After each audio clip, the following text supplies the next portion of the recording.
Olá, estamos aqui para mais um Papo Cabeça. Hoje falaremos sobre a saúde mental dos refugiados. Você conhece algum refugiado? Eu tenho certeza que sim. Provavelmente você já encontrou com eles em algum ambiente, numa padaria, num restaurante, numa loja, numa cafeteria, ouviu aquele sotaque diferente, aquele idioma diferente e disse assim, essa pessoa não é daqui. Bom, e para falarmos sobre isso, estamos aqui com a venezuelana. Melhorou? Sim, melhorou. Eu estava treinando, gente, aqui. A Eves, seja bem-vinda. Muito obrigada. Bem-vinda de forma geral ao programa, a nossa cidade, que é minha também, apesar de eu ser baiana, já é minha há 17 anos quase, né? Daqui a pouquinho eu faço 17 anos. Gratidão por ter aceito o nosso convite. Eu que agradeço o convite. A Miriam, estudante de psicologia. Miriam, seja bem-vinda, futura colega aí, né? Já está trabalhando na área, já está estagiando. Núbia, muito obrigada, é um prazer conhecê-la, né? Eu estou engatinhando, né, professor? Estou começando agora, né, minha segunda formação, uma formação que eu sonhava fazer, estou aqui. Vou te contar, você vai se apaixonar cada dia mais. Eu falo de cátedra. E meu mestre, mais uma vez, uma honra tê-lo aqui com a gente, professor Saulo. Gratidão, mestre, por ter aceito o nosso convite. Obrigado você, Núbia. O prazer é meu estar aqui. Coisa boa. Vou começar com você. Por que estudar a saúde mental do venezuelano? Tá. Ou dos migrantes, na realidade, dos refugiados, de forma geral, né? Certo.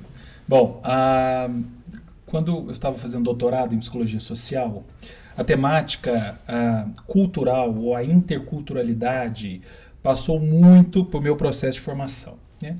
Em algum momento, em sala de aula, eu lembro de professores nos despertar nesse olhar para além da nossa realidade cultural, para além do Brasil, para além do meu estado, e pensar o outro, a subjetividade do outro, a saúde mental do outro, para além da minha própria história.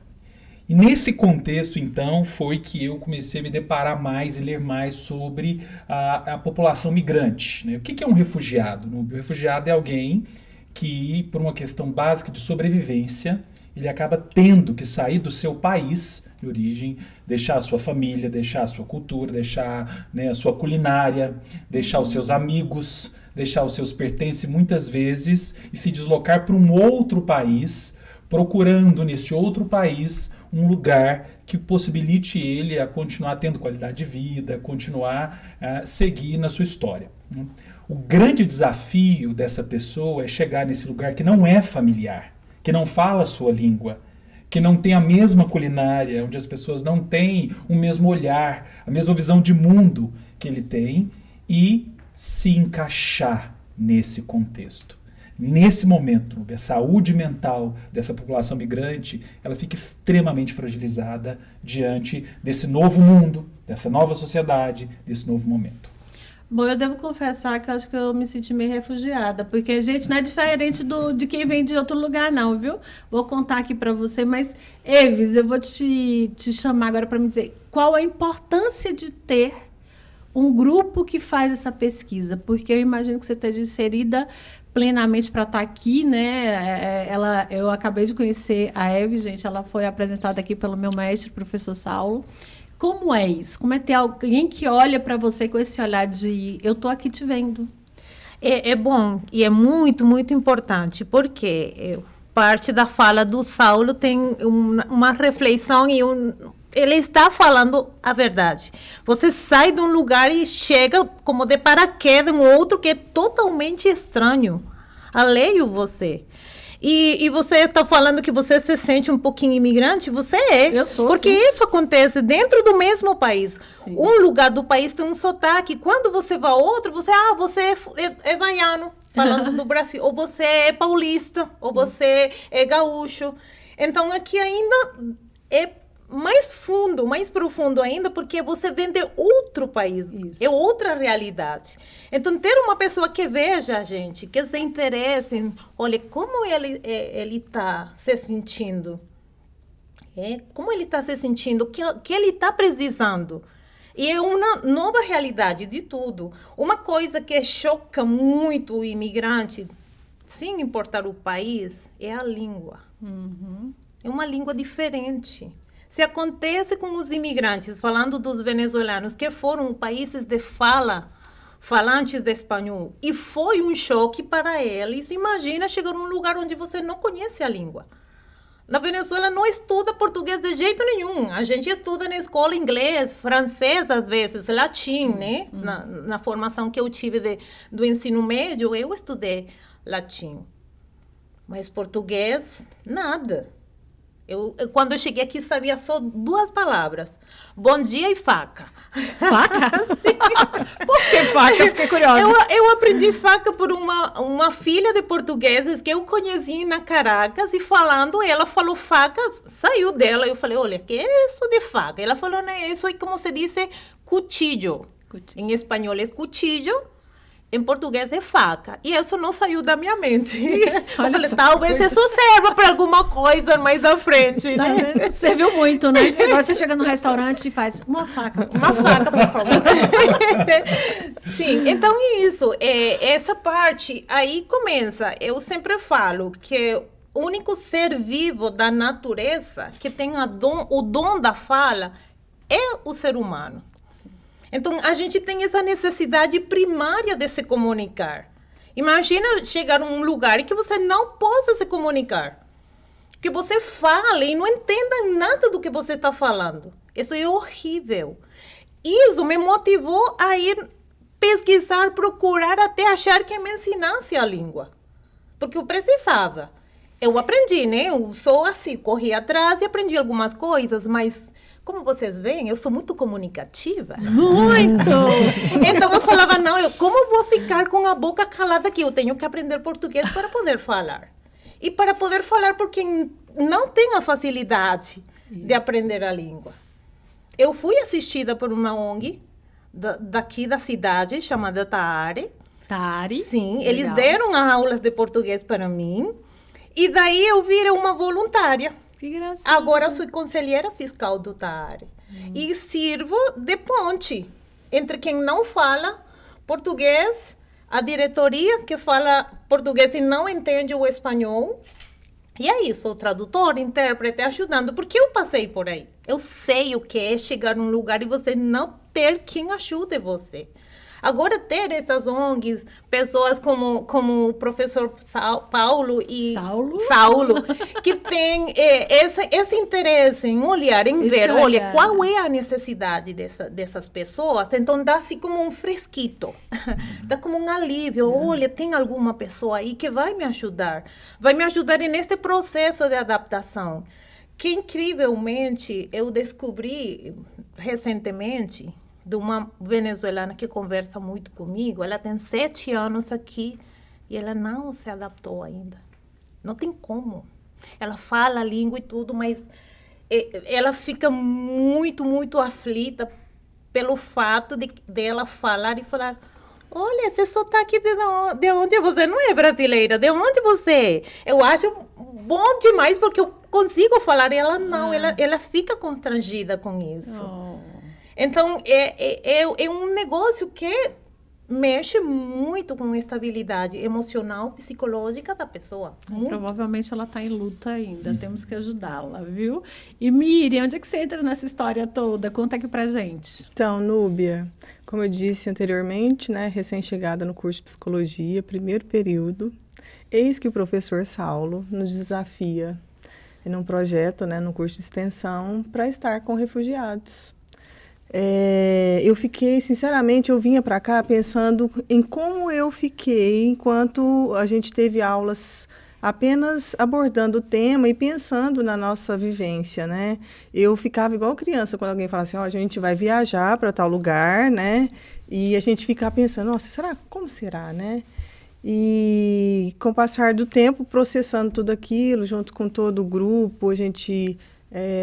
pensando, né, como então chegar até eles, pensando em toda essa dinâmica, né, esse cuidado que a gente precisa ter nesse momento.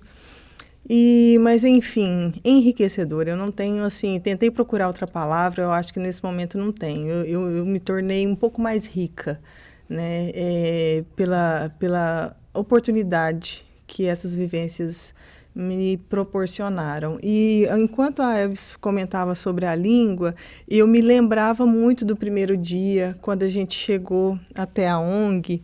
E o meu primeiro encontro, nosso primeiro encontro, foram com crianças que estavam sendo acolhidas por uma professora.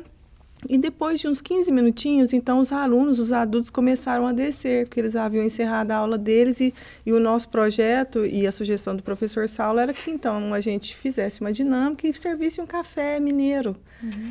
E eu percebi que assim que eles começaram a descer, as pessoas que já tinham um certo domínio no nosso idioma foram as pessoas que vinham até nós, até mim em especial, com no mínimo um breve sorriso, né? Dizendo assim, olha, eu consigo te comunicar com você de alguma maneira, né? Então, quando a Eves comentou sobre isso, eu realmente me lembrei, me reportei àquele dia e lembrei que realmente as pessoas que essa minha experiência, né, que vieram até mim, que realmente eram as pessoas que tinham alguma facilidade, que já tinham aprendido alguma coisa no nosso idioma. Então, assim, incrível, foi incrível. Que importância, né, professor? Fala aí pra gente quais são as principais dificuldades e de que forma a psicologia, né? Porque o nosso programa aqui, ele tem esse objetivo de ter esse olhar sobre a psicológico, na realidade, sobre a pessoa. E como é que a psicologia colabora com esses refugiados, esses migrantes, para que eles se sintam pertencentes, né? A gente precisa fazer com que as pessoas se sintam pertencentes para que elas se sintam felizes, né? Já foram obrigadas a sair de casa, não é uma coisa legal, largar tudo, como você falou, mudar de hábito. E ainda tem a dificuldade do idioma, que muita gente não entende, acha que é confuso, e muita gente tem dificuldade de falar porque acha que não vai ser entendido. Uhum. Como é que a gente ajuda? Como é que a gente colabora? Né? Tem alguns caminhos, Núbia, para isso, mas, digamos assim, a coluna dorsal desse lugar de ajuda, né, ao migrante, ao refugiado, é o acolhimento e a empatia. Não existe ajuda a essa realidade sem uma atitude de acolher e ser empático. E aí eu vou pensar um pouco nessa noção de empatia, que é esse meu deslocamento da minha realidade para a realidade do outro. Então, como a Eves disse, imagina alguém chegando aqui, não tem o domínio do português, precisa de uma padaria comprar pão. E ele começa a tentar encontrar as palavras, mas as palavras não vêm. E quem está do lado de lá pode ter algumas reações.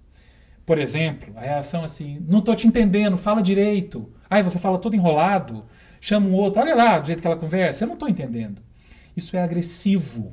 Muito. Isso é muito desconfortante ou desconfortável, né? Isso gera uma angústia, né? É comum que essa pessoa pode ser que nem volte mais naquela padaria. Ele pode até abrir mão de comprar um pão, porque aquilo ali gera um estado de desconforto. É humilhante. Um trauma, né? E é humilhante. Quando você fala no início, né, que a gente encontra muito dessas pessoas, por exemplo, no nosso dia a dia, em serviços, por exemplo, né, em prestação de serviço, num comércio e tudo mais. Né? Então, um primeiro ponto nosso é uma sensibilidade de quando eu ouço um sotaque diferente, eu conseguir ter empatia frente àquela pessoa. Né? E, de certa forma, facilitar aquele momento. Sim. Existe um tom de generosidade nisso, uma generosidade hospitaleira, quer dizer, uma hospitalidade que acolhe, né? Que recebe, que fica sensível ao outro, que vê o outro, percebe o outro. Né? Isso, sem dúvida nenhuma, é indispensável. Não, gente, isso é tão legal, né? Porque eu falei do serviço porque eu fui atendida numa determinada padaria aqui por uma venezuelana. E aí, você viu que eu estou aprendendo, né? Até no final você vai me dar um certificado. Aprendeu pelo menos a falar venezuelano. E eu amo. Eu acho que se existem outras vidas, em alguma delas eu com certeza nasci. Tá, gente? Aqui a gente está falando de crença, nada disso, tá? É só uma forma de dizer. Eu amo tanto o espanhol. Eu amo tanto. Infelizmente, eu não cheguei a me formar por causa de 2 semestres. E acaba que você não usa sempre, né? Então, você acaba esquecendo muita coisa. Mas a mim me gusta muito. Não, muito, muito mesmo. Eu gosto muito da língua, eu gosto muito do povo. Eu acho que, normalmente, nos países de língua espanhola, melhor dizendo, as pessoas são alegres, elas são dispostas, elas são disponíveis. Eu fui na Espanha, eu fui no Chile e eu senti esse mesmo afago. E muito parecido com a minha terra, né, gente? Que o povo afaga mesmo, né? Adora fazer amizade, também é muito falante, é muito alegre. Então, para mim, é muito interessante essa coisa. E é muito legal, professor, a gente trazer, né, a coisa do acolher, da empatia, né? Eu aprendi empatia em Mundo Surdo, a gente vai trazer um programa aqui sobre a psicologia da pessoa com deficiência, justamente porque a gente esquece que somos todos diferentes, mas existem alguns que vieram de lugares diferentes, com costumes diferentes, e que a gente precisa acolher no lugar que é nosso, para que seja deles também, né? Então, se você está em casa, se você está sendo atendido, ou se você está do lado de alguém, tá, que não é daqui, de um migrante, tá, de uma pessoa que vem de fora, independente da causa, né? Acolha, abrace, sorria. É tão fácil e não custa nada, eu te garanto isso, tá? Bom, você que tá aí, não sai não, porque o nosso papo é cabeça. A gente já volta.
Olá, estamos de volta no nosso Papo Cabeça, hoje falando sobre a saúde mental dos refugiados.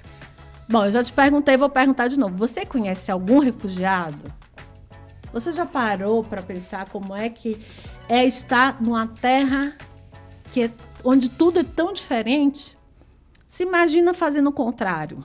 Vai para uma terra que não é sua ainda, né? Porque a gente acolhe aqui em Uberlândia, né? Minas é um estado muito acolhedor.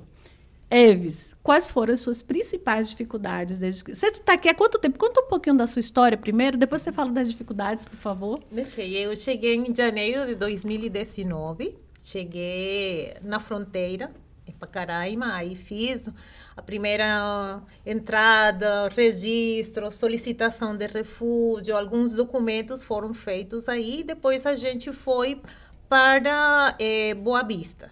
Em Boa Vista, continuamos fazendo os outros documentos que faltavam, carteira de trabalho, a carteirinha do SUS, essas coisas, né? Aí fiquei um acampamento de uma ONG que chama Fraternidade Sem Fronteiras, todos venezuelanos, tinham outros refúgios, outros albergues que eram do governo, mas era muita gente, não estava tão legal estar lá, né? Então, eu agradeço muito ter ficado nesse acampamento da ONG. Daí, eles mesmos providenciaram as passagens com os parceiros dele, perguntaram se a gente tinha aqui quem recebesse, né? Eu viajei com um par de moços que as tias deles estavam aqui. A mãe dele me ajudou, deu referência para as meninas e elas me acolheram, elas me receberam aqui em Uberlândia e chegamos aqui, já chegando aqui em Uberlândia, eu sou testemunha de Jeová, então eu procurei minha congregação e eles me acolheram também, me ajudaram muito.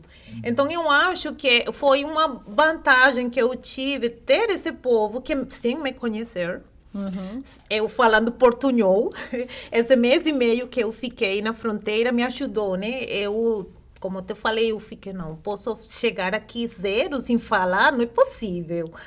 Aí eu consegui um trabalho de costureira e eu ia todos os dias, né? Não era tanto pela paga, era muito má a paga, mas eu vi que eu tinha a vantagem de poder praticar. Eu sempre falo que o português da fronteira, ele é leve, ele é suave, quase espanhol.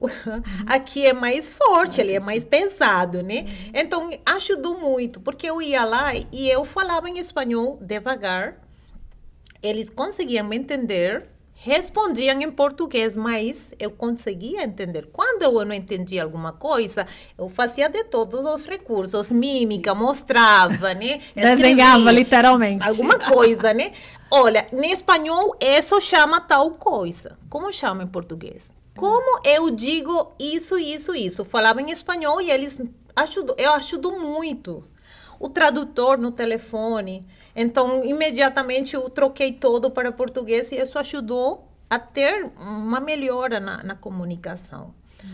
Aí, quando eu cheguei aqui, eu falei, olha, então, aqui agora ninguém vai falar devagar para eu entender. E mesmo que eu fale assim, soletrado, não vai me entender. E comecei a procurar um curso de português. Olha, vocês chamei todas as escolas de idioma, ensinam espanhol. Mas o contrário, você sabe espanhol porque você não ensina português para quem fala espanhol. Não, a gente não tem essa aula. Gente, sério, com tanto imigrante aqui, vocês não fazem isso? Não. Aí foi até que eu achei o Taare. O Taare me achou primeiro e depois aí eles ofereceram um curso de português e eu comecei aí. Só algumas curiosidades. Você não veio com família? Marido, não, eu filhos, vim só com amigos. Essa mulher que me ajudou a vir, que as irmãs delas já estavam aqui, ela é amiga de minha irmã. Eu já estava procurando sair do país e não deu certo. E você fazia lá o que no país? Costureira. Costureira. Antes da crise, eu era assistente administrativo em uma empresa de construção civil que fazia trabalhos para a empresa petroleira de Venezuela. Então, eu tinha um bom trabalho lá. Sim. Só que quando começou o problema político, que o Chávez, na época, ele entrou em conflito com a empresa privada, que começou a enforcar a empresa privada, essa empresa foi à faliação. E eu tive que voltar para minha casa. Eu já tinha noções de costura, minha mãe era costureira. E aí, vamos, a empresa familiar é essa e vamos aí, né? E fazendo algumas outras coisas para me manter, porque não dava para conseguir um emprego, uma empresa formal, porque todas estavam em essa crise política, já tinha abarcado tudo. Não deu espaço para mais nada.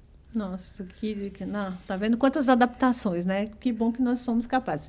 Mas e aí, quando você chegou aqui no Brasil, né? Além da dificuldade da língua, o que mais te tocou, vamos dizer assim, né? Olha, é tudo, né? Um ambiente em geral. Eu acordava na Venezuela e eu escutava a voz da minha vizinha.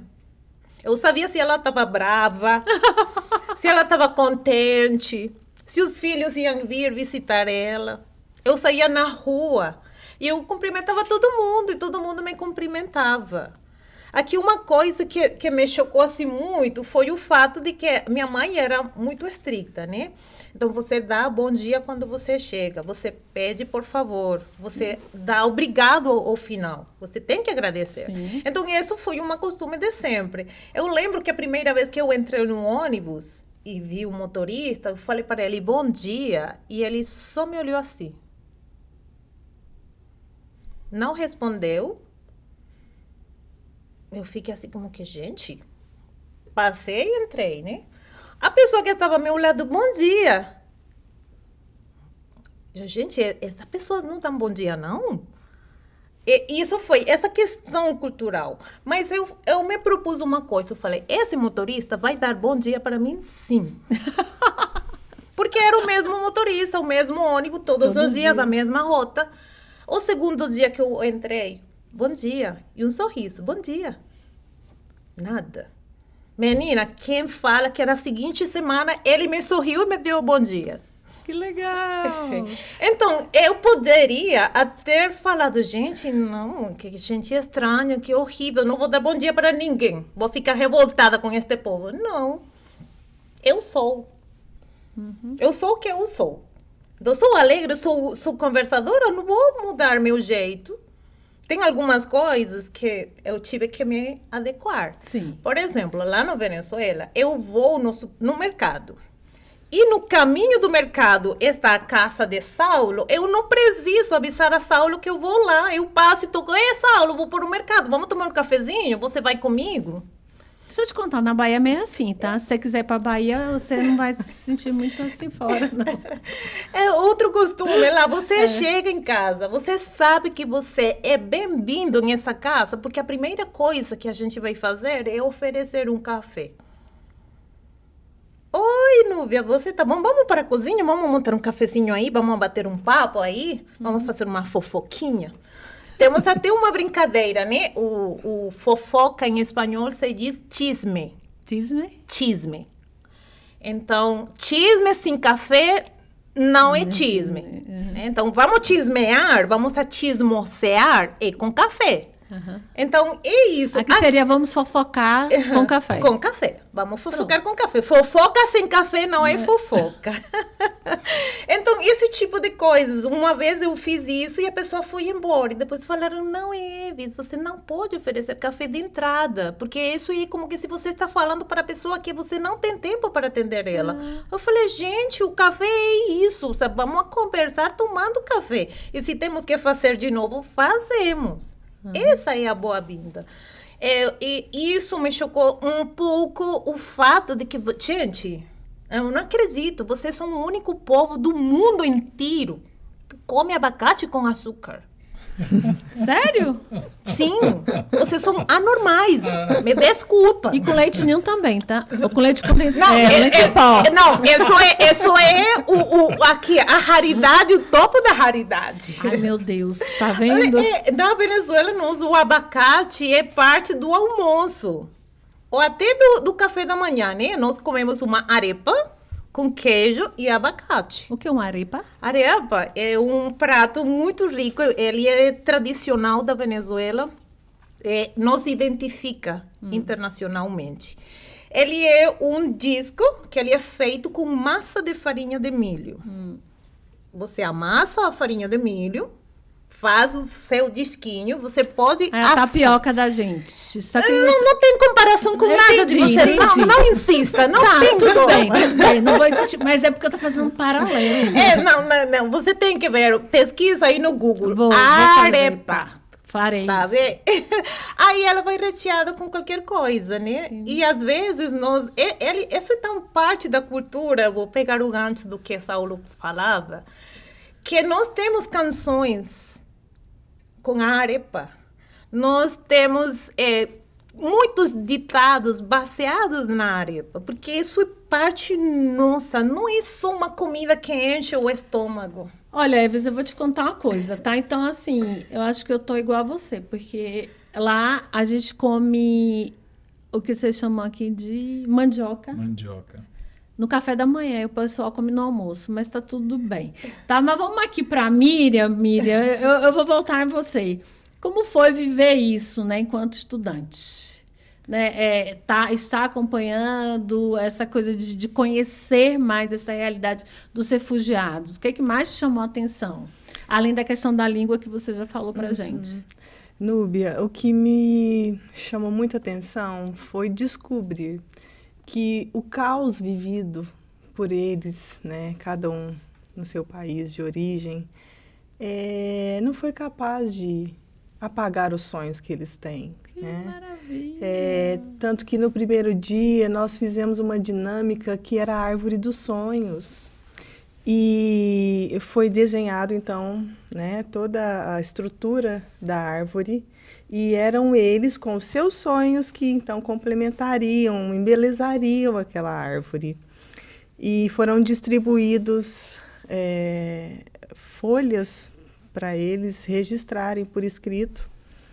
Ai, tinha tanta coisa incrível, e eu fiquei muito próxima dos meninos que estavam lá. Meninos que você fala, Os meninos, crianças pequenas, e eles apaixonados pelo futebol.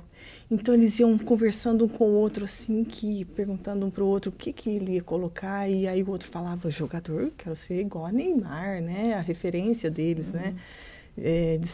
De jogarem como o Neymar e vários outros, né? E eu achei interessante também que dentre os registros das mulheres, uma queria ser doutora, outra fez uma outra, registrou algo que eu não me recordo agora, mas uma em especial disse que ela queria continuar sendo uma boa mãe.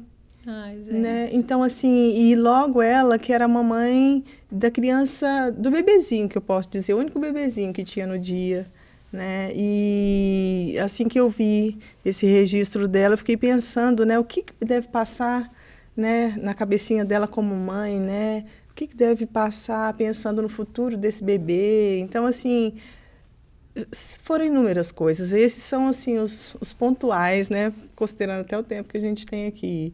Mas, assim, grandioso, foi muito grandioso, muito grandiosa a experiência. Saulo, e como é coordenar isso aí? Porque, assim, você deve ter vários relatos como esse. São quantos alunos? Nesse projeto foram 40. Que legal! Uhum. Núbia, foi muito interessante, porque foi um projeto de extensão, piloto, né, desse primeiro semestre de 2024. O nome do projeto é Saúde Sem Fronteiras, né, ali no Centro Universitário UNA de Uberlândia. E, então, nós nos propusemos a juntar os alunos que se inscreveram, e a gente dividiu em 2 etapas. Uma etapa teórica reflexiva, né, um momento de letramento dos alunos sobre a temática, uma compreensão geopolítica básica, mas de entender um pouco o fluxo migratório e, claro, entender um pouco o que é uma abordagem nesse contexto, o que é uma abordagem de saúde nesse contexto, né? Como pensar a nossa intervenção com toda essa percepção assim, necessária das questões culturais. A gente chama isso, Núbia, de uma escuta intercultural. Isso é indispensável. E aí, nós, então, nos organizamos em frentes de trabalho, dividimos eles em grupos, né? Então, um grupo pegou alguns sábados para intervenção, outro grupo pegou outros sábados, e um terceiro grupo mobilizou uma instalação dentro da universidade para todos os estudantes de outros cursos, né, com imagens, né, com frases de efeito. E esse grupo foi comigo para o primeiro Congresso Brasileiro de Psicologia e Imigração que teve em Belo Horizonte agora. Eu queria ter ido. E nós fomos apresentar os resultados desse trabalho lá e ouvir mais sobre isso. Então, assim, eu saio como professor, inclusive, curiosamente, ontem eu já registrei, né, a segunda etapa do projeto para o segundo semestre lá na instituição, então vai ser aceito e vai seguir o projeto, né? Eu saio com uma sensação de me sentir comprometido. É o meu dever agora. Isso passou a ser minha causa, né? Seu propósito. É o meu propósito. Tá na é a minha moda causa agora. agora, né? Isso também me compõe, isso me mobiliza, né? Como psicólogo, como professor, como pesquisador, mas antes de tudo, como pessoa. Né? Eu sou uma pessoa e o outro também uma pessoa, então nessa configuração não existe uma ideia de fronteira. Para o humano não tem fronteira, nós somos humanos. Então esse lugar de humanizar as nossas relações, humanizar a forma de ver o outro, né? Sem dúvida nenhuma, é a essência do que o projeto vai se propondo. E claro, a partir daquilo que a gente como universidade pode oferecer nos cursos da saúde, as nossas clínicas e escolas abertas a essa população, né? Estamos pleiteando, Núbia, eu quero contar isso bem rápido, que acho que é interessante. Eu fui num dos sábados e tinha um pessoal do Afeganistão lá. Nossa. E eu sentei, nós fomos conversando em inglês com eles, né? E eu sei, já li um pouco sobre a cultura do Oriente, esse lugar de um homem conversar com uma mulher não é algo tão comum. Não. Então eu fui conversando com um rapaz que estava lá e eu vi que ele estava muito tímido e eu, né, cumprimentei, tinham duas moças lá e comecei a conversar com elas de forma muito respeitosa e elas seguiram conversando comigo. E tinha uma, Núbia, que fazia ciência da computação em Cabul, no Afeganistão. E ela foi me contar o processo dela, de ter que deixar tudo e vir, né? E eu me senti muito mobilizado com aquilo e disse, olha, vamos conversar mais sobre isso, né? Eu trabalho em uma instituição que tem o curso de ciência da computação. Falei isso, né? Pois Núbia, ela não entrou em contato comigo e a gente está pleiteando uma bolsa para ela, 100% ali, para ela seguir. Ah, né? peraí, que eu quero saber mais disso. Não esquece aí. E você que está em casa... Quer dizer, em casa não, você que está no mundo com a gente, né? Não sai daí porque a gente volta já, porque o nosso papo é cabeça.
Estamos de volta no nosso Papo Cabeça, hoje falando da saúde mental dos refugiados.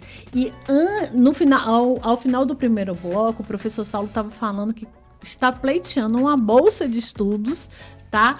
Para uma migrante, né? Uma refugiada afegã. Isso, correto. Tá? Olha só. Saulo, continua aí, porque estamos todos aqui emocionadas. No início, gente, a gente falou que éramos todos emocionados aqui. A gente fica muito feliz, porque a gente sabe o quanto é difícil. Não só o fato de vir, mas tudo aquilo que essas pessoas que estavam lá viveram, né, gente? Porque é muita dor. Não é só ser migrante, né? Ser refugiado. O que é ser refugiado, né, gente? É ser obrigado a sair da sua terra, tá? Por causa das questões políticas, das guerras, infelizmente, de várias outras coisas que os obrigam a sair do seu lugar, né? Daquele lugar que ele gosta, que ele ama, que ele tem um monte de gente legal, sua casa, seu espaço, sua comida, seus hábitos, seus costumes, né? Mas conta aí pra gente, que a gente está aqui quase chorando, todo mundo, né? Nubi, tem um princípio muito interessante em psicologia, para a gente poder entender, né, essa prática, né, que eu trouxe aqui, essa oportunidade, que é: quando eu estou disponível para ajudar o outro, eu preciso perguntar para o outro como que eu o ajudo. Legal. Qualquer tentativa minha de oferecer uma ajuda que venha de mim, quer dizer, a minha percepção do que você precisa, ela já nasce muito comprometida. Então, nesse princípio, foi interessante ouvi-la e saber que eu poderia ajudá-la proporcionando para ela meios dela voltar ao ensino superior, por exemplo. Nossa, ela me trouxe isso, ela traduziu isso, né? Esse é um princípio nessa relação de acolhimento, como a gente tem falado, né? Nesse cuidado em saúde, na qual eu me coloco disponível para que o outro me ensine a cuidar de você, me ensine a ajudar você. Então, nessa possibilidade, nós estamos pleiteando uma bolsa de estudos para uma mulher afegã que fazia ciência da computação em Cabul, e no processo de sair do Afeganistão, ela perdeu todo o vínculo universitário. As mulheres não podem estudar mais no Afeganistão, né? E ela, então, triste, finalizou isso, esse desejo. Eu entrei em contato com o meu diretor e ele está nesse processo institucional de pleitear, sim, uma oportunidade para ela, ali na UNA, fazer ciência da computação. E eu acho que isso nos ajuda a compreender, então, que como sociedade, Núbia, todos nós temos um lugar de responsabilidade. Com certeza. Essa perspectiva do brasileiro que acolhe, de ser anfitrião, ela precisa ser mais do que uma boa intenção. Por isso esse programa, né? Porque o nosso programa é de utilidade pública. A gente traz para a mesa tudo aquilo que precisa ser discutido e precisa ser olhado de uma forma mais aberta pela população, que às vezes não... eu não tenho nada a ver com isso. Tem, sim. Mas continue, professor, por favor. Então, acho que todos nós, assim, nosso telespectador, o nosso ouvinte, né, pode se colocar num lugar possível de responsabilidade para poder, nesse acolhimento, estar sensível a esse outro, que vem de um outro contexto, que está se ocupando aqui de participar da nossa vida em sociedade, né? E como facilitar esse momento, como, a partir daquilo que eu tenho, daquilo que eu consigo, traduzir esse acolhimento de forma prática. Eu acho que esse é o ponto principal. Nossa, gente, estou muito feliz com essa ideia. E você que tem, né, uma instituição de educação, você que é dirigente, você que é gestor, tá? Olha, vê de que forma eles querem ser ajudados, né? Sim. Eles querem ser ajudados. E de que forma você pode ajudar também? Porque às vezes você acha que é uma bolsa em cada curso ou uma bolsa em todos os cursos já é alguma coisa, né? E aí eu quero voltar para você, Eves. Quando você chegou aqui, você falou das dificuldades da comida, que acabou com a gente, porque a gente come abacate com açúcar e com leite em pó, tá, gente? Para com isso.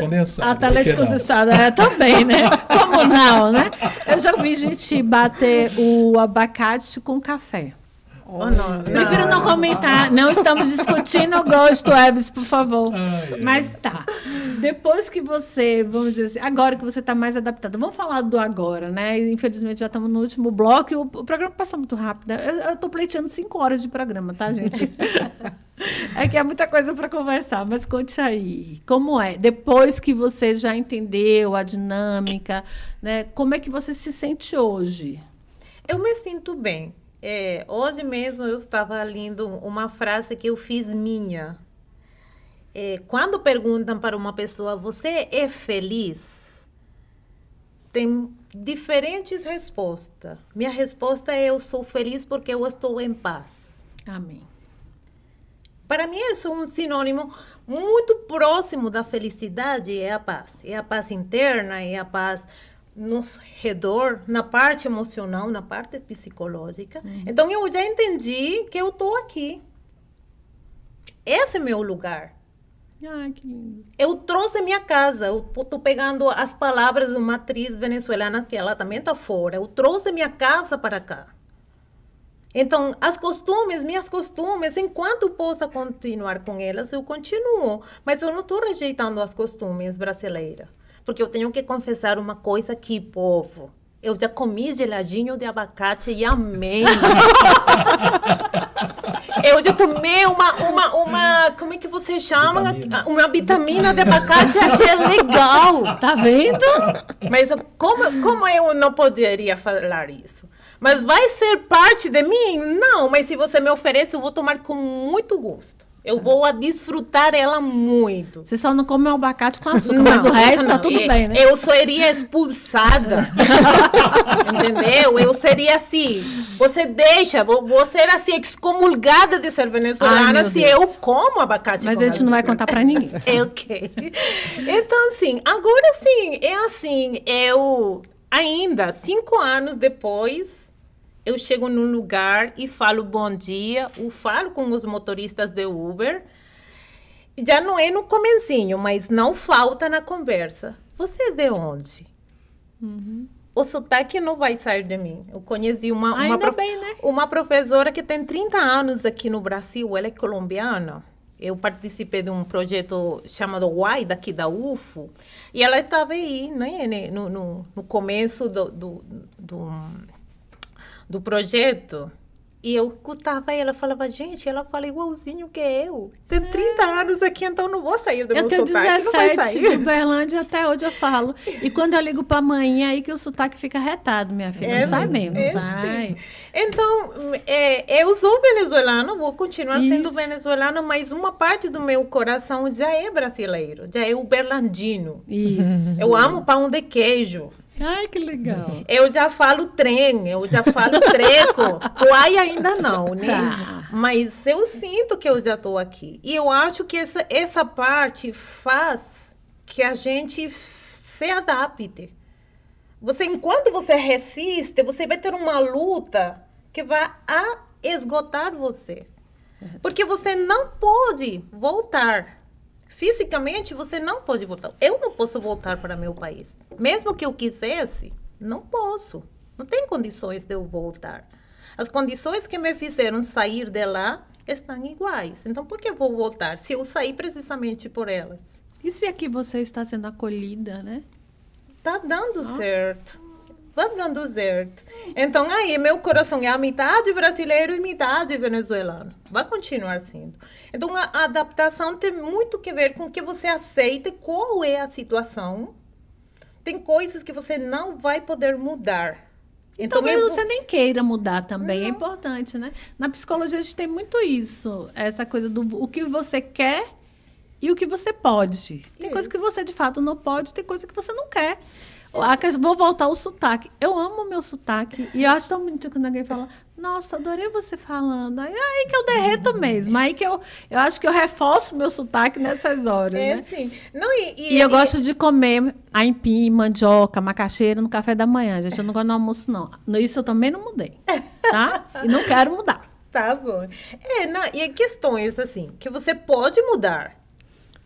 Mas tem coisas que estão fora de seu poder. Sim. Mesmo que você quisesse, você não controla isso. Eu não posso controlar o fato de como uma pessoa olha para mim, como ela me vê, se ela me aceita ou não me aceita. Sim. Mas eu posso não deixar me afetar por a rejeição dela.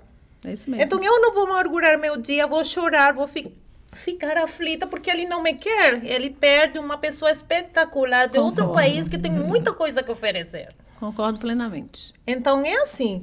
E eu sei, trabalhando com a ONG, eu sei que não todo mundo tem essa fortaleza. Não todo mundo tem essa determinação. Por isso que os psicólogos estão aqui. E isso é uma coisa que nós agradecemos muito. Muito, muito, porque faz falta. Tem pessoas que não são tão fortes, então precisam de alguém que ajude a fortalecer elas, que ajude eles a levantar e falar, meu filho, é para lá. Lá na Venezuela nós temos um ditado que diz assim, para trás, nem para pegar impulso, é para frente. Gostei dele. Tá. E aí, Miriam, nessa hora, né, você agora que está começando a psicologia, como é que esse trabalho, essa convivência, né, de vocês, de que forma vocês agregaram? Eu vou falar de você como representante, mas do grupo que estava, foram 40 pessoas, coisa linda. Parabéns mais uma vez, viu, gente? Muito, muito legal a iniciativa. Como é que você viu esse grupo, o início e o final desse primeiro período de vocês aí com o grupo, né? Porque vai ter, repete, que eu já me inscrevi aqui, tá? Por favor, não esquece de mim, não. Então, Núbia, lançado o desafio, foi o momento da gente tentar, assim, descobrir como trilhar, né, nessa proposta. E foi muito interessante porque no primeiro encontro que a gente teve, mesmo dentro de sala de aula, quando a gente tentava trocar ideias sobre que dinâmica fazer, né, o que fazer, aí um lembrava, não, mas não pode, porque pode haver um gatilho nisso e tal. Que legal. Então, assim, foi um crescimento desde esse momento, né, desde o pensar, né, o que fazer. E como fazer, né? Então, essa troca já foi muito positiva para nós. E estar lá e poder vivenciar, com alguns eu falo que, no meu caso, né, que eu tenho o kit do inglês, que é aquele kit que sobrevivência quando você vai viajar. The Books on the Table? O livro em cima da mesa? Só isso. O que acontece? Particularmente tentando trocar uma informação, principalmente relacionada ao café que nós levamos, né? O professor havia sugerido o café mineiro, o pessoal então trocou ideias do que levar, o que deveria ter nesse cardápio. Obviamente o pão de queijo estava lá na lista. Mas depois de tudo eu pensei, gente, eu precisava levar queijo. Como que um café mineiro não tem o queijo mineiro? Não. E aí eu falei, por conta própria, eu acho que ninguém vai achar ruim, eu vou levar o queijo mineiro. E levei, chegando lá, uma das colegas cortou metade e colocou num recipiente. E algumas pessoas ficaram tão encantadas com o queijo, que o queijo foi embora, aquela parte foi embora, e uma delas eu falei, gente, já estou preocupada com a saúde dela. Será que ela não vai passar mal depois? É muita gordura, muito queijo. Assim, muito queijo, então eles ficaram, assim, muito encantados pelo queijo, tanto que depois uma delas veio até mim perguntar se eu que produzi o queijo. Eu falei, querida, não, ainda não cheguei nessa modalidade, não. Mas, enfim, são tantos detalhes, é uma riqueza de detalhes, né? Que a gente fosse pontuar aqui, a gente ficaria por um bom tempo, como você mesma mencionou. Mas eu creio que todos os colegas, depois, né, que tudo passa, que a gente vai comentar, nossa, cada um com a sua experiência, com o seu olhar, né? Eu creio que todos teriam muitos pontos positivos e, com certeza, estão muito dispostos a dar continuidade a essa... E era isso que eu ia perguntar para o Saulo. Qual foi o saldo desse lindo trabalho que vocês fizeram e vão continuar fazendo, né? E, gente, vocês são testemunhas que eu estou pedindo para participar um pouquinho. A gente está chegando no final do nosso programa, mas eu queria muito que você falasse qual foi o saldo, né, disso tudo. Essa aproximação, a Eves não está aqui por acaso, sim, né? Ela veio porque ela representa... Sim. Uhum. Bom, o saldo foi uma ponte sendo criada entre a universidade e essas pessoas, né? O saldo foi uma sensibilização da comunidade universitária, da nossa responsabilidade, que não dá para terceirizar, né? O saldo foi, sim, de uma consciência de que precisamos de mais políticas públicas, sim, é indispensável, não dá para pensar essa ação sem o papel do Estado diretamente nisso. E o saldo mesmo é que somos todos refugiados. Esse é o saldo. Nossa, gente, assim, foi poético, né? Mas a gente ainda tem um tempinho aqui. E nesse segundo momento, o que vocês vão fazer? Porque, assim, quem sabe a população vai poder participar, como é isso, de que forma, né, a população pode ser mais ativa. E vamos fazer um convite para todos os nossos espectadores, né, porque a gente está no mundo aí, hoje, graças a Deus, somos assistidos na Nova Zelândia, em Londres. Se tem um minutinho ainda, e se você já quiser também depois se despedir, deixar uma mensagem de que forma a gente pode agregar, porque assim, eu, enquanto socióloga, porque eu sou socióloga também, né? Os meus olhos estão assim, ó, brilhando, não sei se vocês perceberam. Como psicóloga também, mas como socióloga, quando você passa assim, e trabalha essa questão do ingresso dessas pessoas na sociedade local, isso tem super a ver com a sociologia.